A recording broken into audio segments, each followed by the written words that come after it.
As you know that we have discussed about the group discussion, what is the definition of group discussion, its benefits, and which points should be keep into your mind when you are discussing a group discussion. Here we discuss about the group discussion can be done on four categories.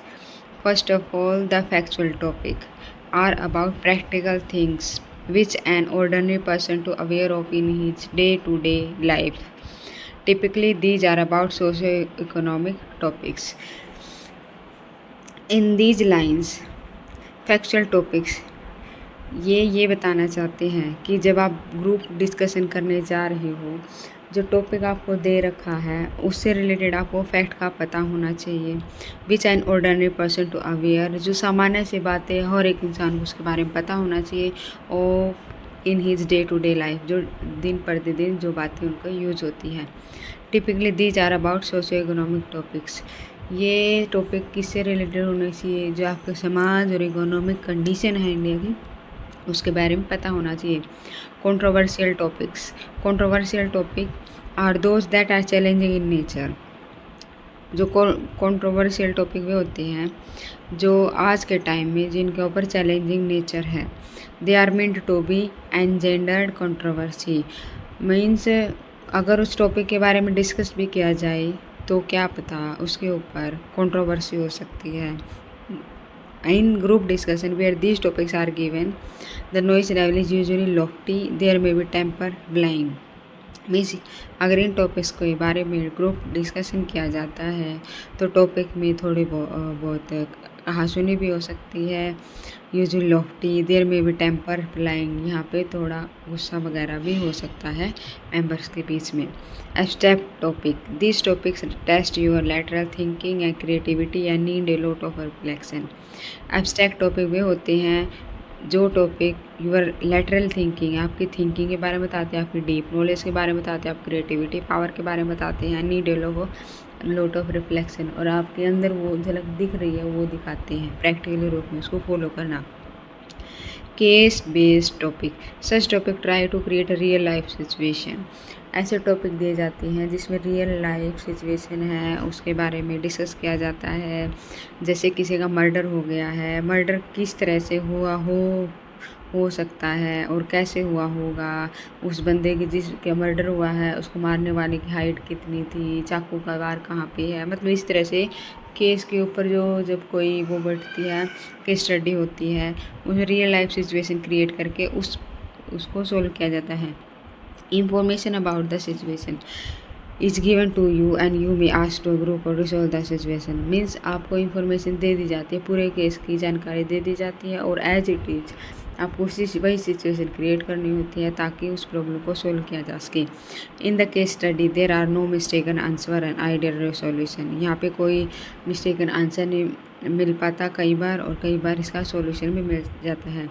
The goal in this case study is to think about the situation from various points of view. जो main purpose क्या होता है इस group discussion में, ये सोचा जाता है सिचुएशन कैसी थी और अलग अलग तथ्यों के आधार पर उसको सोचा जाता है। जैसे कि मैं यहाँ पे ये सबसे पहले आपको ये दिखा देती हूँ कि क्वेश्चन कैसे आएंगे पेपर के अंदर। डिफाइंड ग्रुप डिस्कशन, यहाँ पे आपको डेफिनेशन लिखनी है ग्रुप डिस्कशन की। सेकंड क्वेश्चन है डिस्क्राइब द रोल ऑफ और benefits of group discussion, we have already discussed in this video. Third है on which topic can we do group discussion. Means आपके पेपर में कोई topic दे दिया जाएगा, आपको वहाँ पे एज ए ग्रुप ग्रुप के रूप में डिस्कस करके उसके बारे में लिखना है। एंड प्रैक्टिकल वर्क दिया गया है फोर्थ क्वेश्चन में, divide your class into 2 groups and discuss a topic. जैसे कि ए है the role of politics in getting a job and the B BJP Congress और नन। और पेपर में ऐसा आ सकता है जैसे group discussion on women empowerment, जैसे आपको टॉपिक दे दिया जाएगा वुमेन एम्पावरमेंट के बारे में, मीन्स महिला सशक्तिकरण। जैसे कि हम इसको रिसोल्व करें, हम इसको सॉल्यूशन दे रही हैं। ध्रुव ने बोला था अकॉर्डिंग टू स्वामी विवेकानंद के अनुसार there is no chance of the welfare of the world unless the condition of women is improved. Dhruv ने बोला कि स्वामी विवेकानंद जी की स्टेटमेंट थी कि एक देश का, एक संसार का कभी भी अच्छा विकास नहीं हो सकता तब तक औरतों की कंडीशन में कोई सुधार नहीं होगा। It is not possible for a bird to fly on one wing. ये पॉसिबल नहीं होगा कि कोई पक्षी अपने ही पैरों पर, अपनी पंखों पर उड़ सके। Women have always been for the family weather learn और इलिटरेट। कि वुमेन को ऐसे ट्रीट किया जाता है चाहे वो पढ़ी लिखी हो या अनपढ़ हो, लेकिन बोला जाता है कि ये तो फैमिली के लिए ही सर्व करेगी। She always endures hard for the betterment of her family.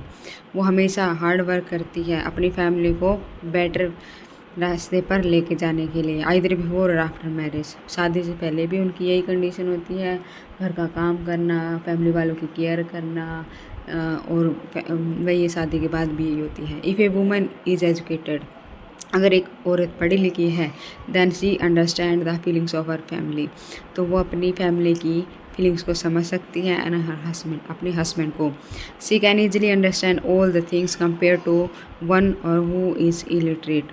वो उन सिचुएशन को अच्छी तरह से समझ सकते हैं जो पढ़ी लिखी है, उन सिचुएशन को रिसोल्व कैसे किया जा सकता है, और अनपढ़ को उसमें ज़्यादा ध्यान लगाना पड़ता है।